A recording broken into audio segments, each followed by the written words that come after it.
Hope you guys are doing well. Welcome back. So in this video, I'm going to show you that how you can make the chat settings, how you can control your chats, privacies on your Signal app. So let's start. So first of all, what we have to do simply we need to install the Signal desktop version on your PC, and after that, what we have to do, we have to connect this with our mobile phone, and after that, as you can see, here's the setting icon. So we have to click on the settings icon. You can also do the same settings in your mobile phones as well.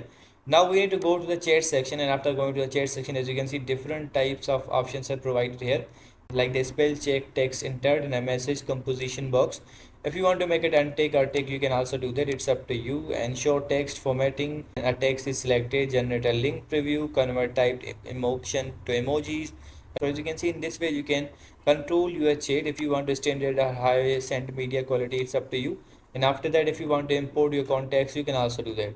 So in this way you can make your chat controls. You can make your chat settings on your Signal app. So see you guys in the next video.